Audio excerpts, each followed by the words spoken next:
warahmatullahi wabarakatuh. Iwa mas di lom talam, hagati gulai suajabung. Terimalah salam sikam, salam anjak bumi Lampung. Tabi pun, jalan keliwa bawa mujair. Jangan lupa bawa terasi.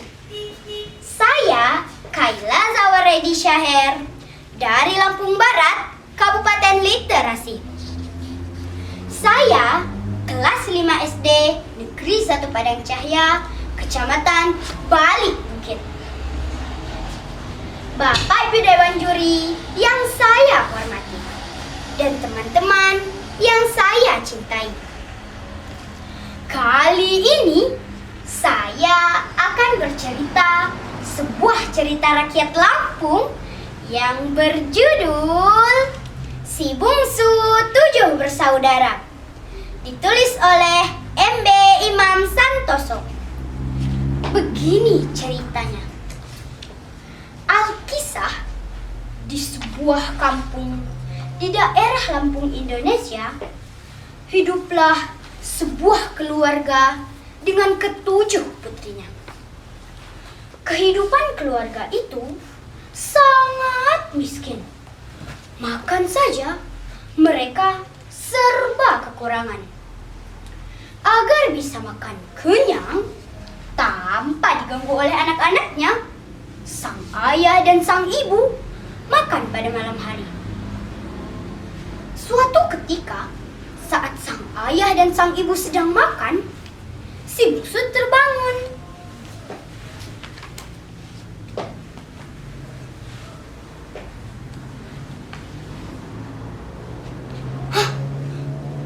Minjak, oh minjak, ngah minjak. Sehingga membangunkan semua saudaranya. Melihat kedua orang tuanya makan, mereka lalu minta ikut makan juga. Sehingga kedua orang tuanya tidak kenyang lagi. Karena kesal, sang ayah dan sang ibu ingin membuang ketujuh anaknya ke dalam hutan dengan alasan mencari bamban. Tapi rupanya rencana itu sempat didengar oleh si bungsu. Keesokan harinya, ketujuh anaknya dibawa ke dalam hutan. Sesampainya di hutan, sang ayah bermusyawarah dengan kera agar menyahut jika anak-anaknya memanggil, dan kepada burung pagut agar mematuk-matuk pohon supaya dikira ayahnya masih di dalam hutan. Woi, burung, kera, kana kitian pitu maing ke kiaunya, sawan nimbal yu. Tuk tuk, tuk tuk. Benar saja, ketika anak-anak itu memanggil, Ba, Ina.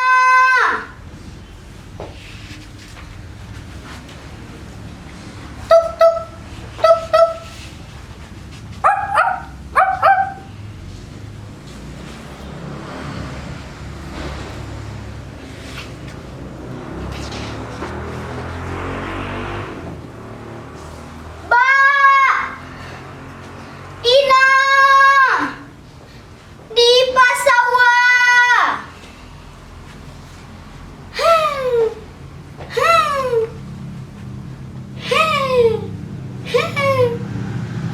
Mereka baru sadar jika telah ditinggal kedua orang tuanya.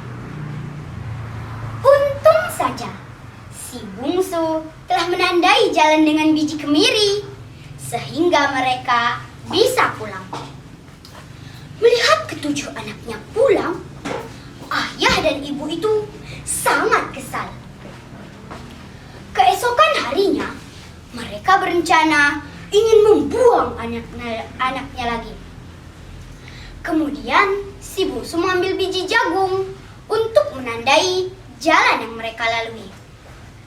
Seperti biasa, Kera menyahut-nyahut dan burung pagut mematuk-matuk pohon. Lalu diam karena kesal.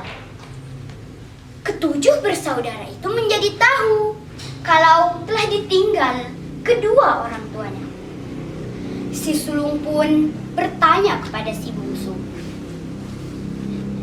Bungsu, apakah Niko Nandaya lahir mulang? Iya wo, laya duku tandai jama jagung. Namun malang, biji jagung yang telah ditandai si bungsu hilang dimakan burung. Akhirnya mereka tersesat. Sampailah mereka di sebuah ladang yang dihuni dua raksasa suami istri. Mereka berencana ingin menaklukkan raksasa itu. Kemudian si bungsu mengambil biji kolang-kaling, lalu digosok-gosokkan di sungai. Akibatnya, tubuh kedua raksasa itu menjadi gatal, lalu segera menuju gubuk.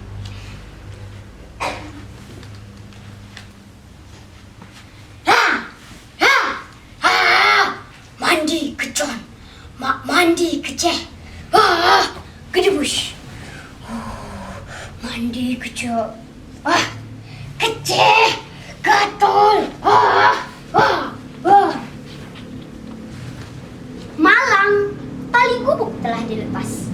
Sehingga ketika menaiki gubuk, kedua raksasa itu jatuh ke dalam api unggun hingga tewas.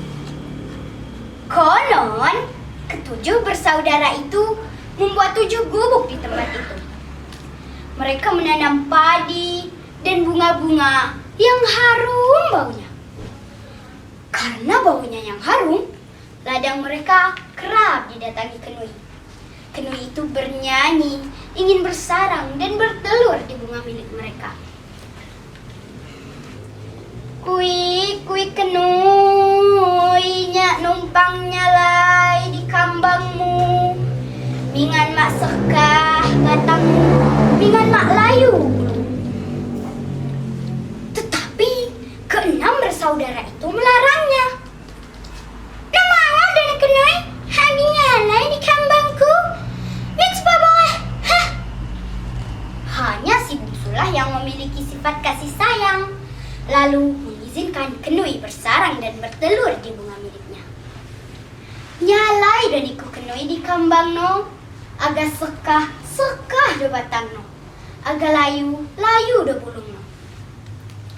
Setelah kenui bersarang dan bertelur di bunga milik si bungsu, burung itu pergi dan tak pernah kembali.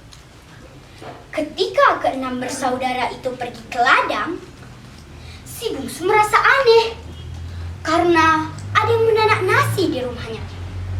Ketika ia mengintip,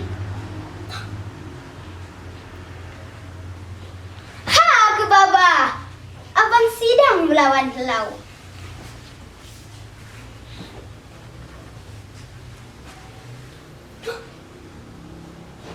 Iya bungsu, abang keluar dari telur kenui.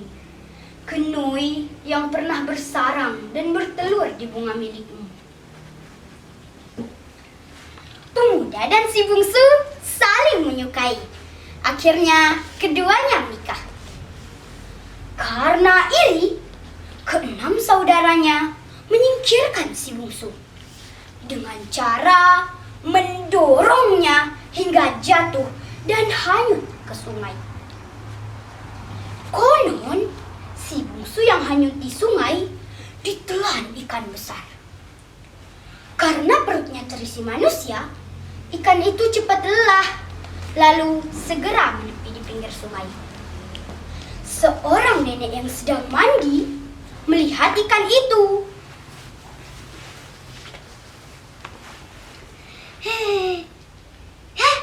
Wat iwa bayak.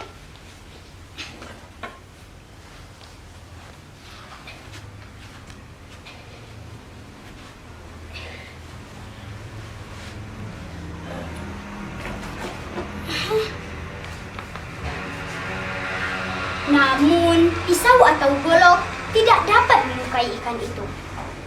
Sang nenek kesal, lalu beristirahat. Pada saat itu, dia mendengar suara burung bernyanyi.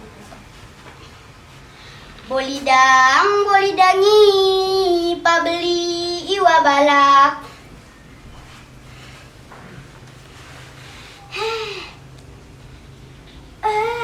Harus dipotong dengan daun berhijau.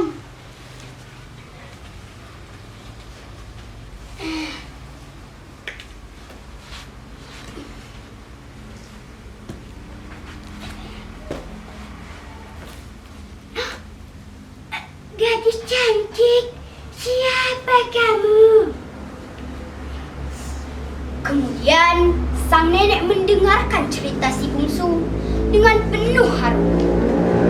Sementara itu, berhari-hari, bahkan berbulan-bulan, suami si bungsu terus mencari istrinya. Pada suatu saat, sampailah ia di gubuk si nenek. Dia mampir dan bercerita tentang nasibnya. Si bungsu yang ada di dalam rumah menitikkan air mata karena terharu mendengar kesetiaan suaminya. Kemudian pemuda itu ingin meneruskan perjalanan. Belum sampai 5 langkah, sang nenek memanggil. Hai anak muda, aku memiliki seorang anak perempuan. Cobalah lihat, mungkin dia mirip dengan istrimu. Betapa terkejut dan bahagianya pemuda itu melihat seorang wanita yang keluar dari gubuk si nenek adalah istrinya.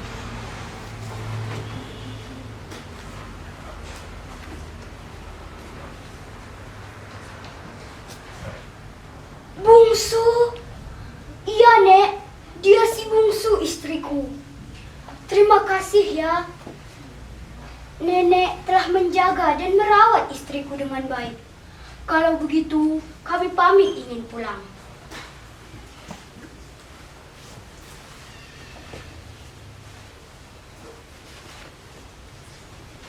Sama-sama, Cu.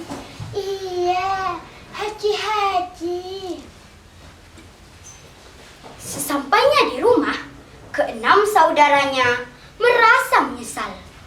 Lalu meminta maaf kepada si bungsu. Ternyata sifat kasih sayang si bungsu tidak pernah hilang, walaupun telah dianiaya keenam saudaranya.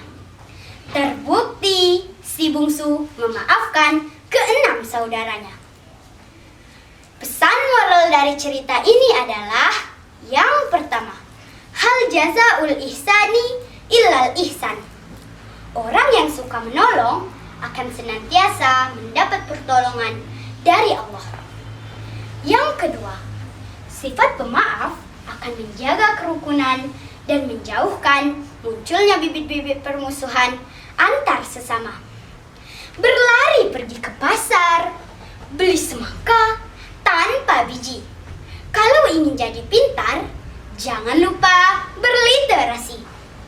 Burung Irian Cendrawasih, cukup sekian, terima kasih. Wassalamualaikum warahmatullahi wabarakatuh.